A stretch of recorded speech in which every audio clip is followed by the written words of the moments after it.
Okay, this is going to be part 1 of lesson 8. So we're only going to do a couple pages today. We'll finish the rest tomorrow. First, we have to define what a polygon is.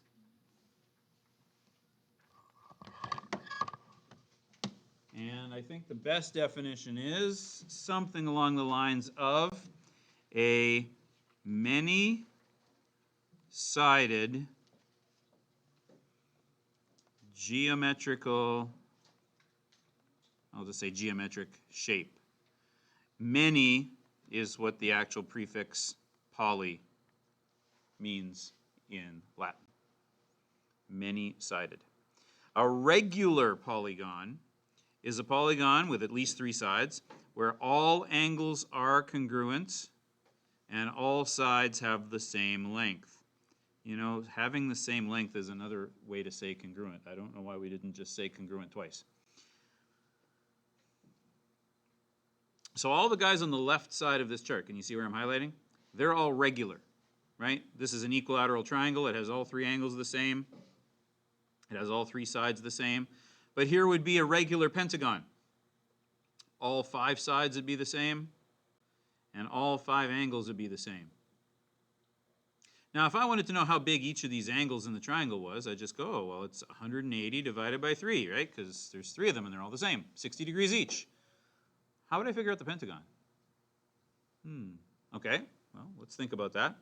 Now, irregular polygons are a polygon with at least 2 sides or angles of different sizes. So notice this is a nice little scalene triangle. All its lines are different. All its angles are different. There's another pentagon, but as you can see, one of these lines is longer than the other ones. So that means not all the angles are the same either. And then after that, oh, all kinds of weird shapes. I don't even know what the names of some of those would be. I think this one, well, this one here is a rectangle. That one I know. And how come a rectangle is not regular? Well, because 2 of its lines are the same, but the other 2 are different. That guy there is called a chevron. Don't know why that's important, but I just remember that. The rest, I don't even know if those things have names. These guys here are concave. Oh, I guess the chevron's concave too. Anyway, that's regular versus irregular. And then let's see if we can make one of your elementary teachers proud, because I'm sure this came up in elementary. We already know that a 3-sided figure is, of course, called a triangle. And, of course, we know that we can name triangles by their angles, acute, obtuse, and right, or their sides, scalene, isosceles, and equilateral. And then for 4-sided figures, the word for that is quadrilateral. But we, of course, now have other subcategories of quadrilateral, right? We have parallelograms, trapezoids. Under parallelograms, we have rectangles and squares and rhombuses. What am I missing? Kites. I think that's it. I think I've named them all. I'm happy to tell you that for the rest of these shapes, you don't have to remember any subcategories. Anything with 5 sides, as far as we're concerned, is either a regular or an irregular pentagon. And now let's see if you remember the next ones. What's 6-sided? Hexagon is correct. Nice work. Anybody know 7? It's actually heptagon. Anybody know 8? Think of, I was just going to say, think of mollusks. Octopus, octagon. Anybody know 9? 9-sided is a nonagon. 10-sided should make total sense to you if you think about how many, what do you call 10 years? Decade, decagon. Anybody speak French? Qu'est-ce que c'est 11? 11. Onagon. Want to see an onagon? Take out a loonie. Loonies are onagons. They have 11 sides. And finally, what do you call 12 of just about anything, especially at the bakery? A dozen. So put D-O in front of decagon, and you get a dodecagon. That's right, dodecahedron, 12, yeah, based on 12. Dodecagon, 12, and that's it. Yes, there are names for 13, 14, 15, but that's as far as you have to know for your next test. Speaking of which, I think we'll do it Friday. We got a couple lessons to go here.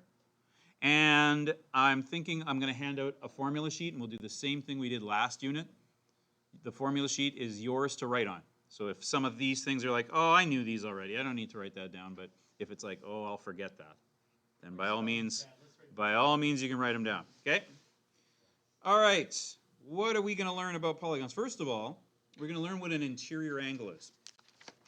Interior angle, interior, you can probably just guess from the word itself. It means the same thing in everyday English that it does in geometry. It means inside. So an interior angle is the inner of the two angles formed where a polygon and a line connect or come together.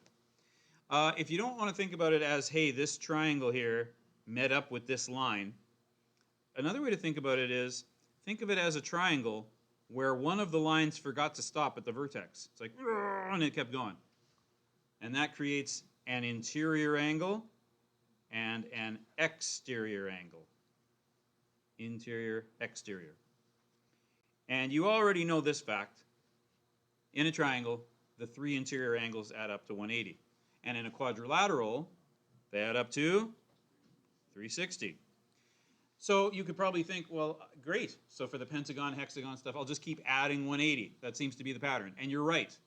But that's kind of a drag. There must be an easier way to jump to whichever one we want. And we shouldn't have to memorize all these numbers. If you can remember 180, you're good. Here is the formula. We can find the sum of the interior angles for any polygon by going 180 times n minus 2. Let's make sure that's true. Let's try it for the triangle. You don't have to write this down if you don't want to. For the triangle, of course, n would be 3, right? N's the number of sides. So that's 180 times 3 minus 2. Oh, yeah, what's 3 minus 2? 1. What's 180 times 1? Yeah, it's what we think it should be. Let's try it for a quadrilateral. And again, you don't have to write this down. For a quadrilateral, there's 4 sides. 180 times 4 minus 2. 4 minus 2 is 2. 2 times 180. Yeah, that is going to work. So there we go. That formula will work up to as many sides as you want. You want to figure out how many angles there are altogether in a 400-sided figure? I mean, that would look like so smooth it would look like a circle. It would be so small, right? But you get the idea. All right. What if, however, we have a regular polygon and we just want to know how big one of the angles is? Kind of like back here where I just went, well, I know that these guys are all 60s because it's an equilateral triangle and they're all the same. What if I wanted to figure out this one? Well, the formula is, take the formula we just did, 180 times n minus 2, and divide it by n. So we'll use that formula in a minute. First, let's do a couple of easy ones. What's the third interior angle of this triangle? Well, I already know that this is 180 degrees. I know that trick. So I'm going to minus 29, add 105. So 180 minus 29 plus 105. I'll save you the button punching. It's 46 degrees. And we already know the quadrilateral is 360. So 360 minus the other three sides. 82 plus 51 plus 113 equals, and again, I'll save you the button punching, turns out to be 114 degrees. Then I get to number 3, and I'm stuck. I didn't memorize how many degrees a pentagon has. Again, I guess I could just take 360 and add 180. But we do have a better way. We have a more sophisticated approach. The formula is the sum of the interior angles is 180 times n minus 2. And n, since it's a pentagon, is 5. So 180 times 3 is 540. And now I know that all of those angles add up to 540.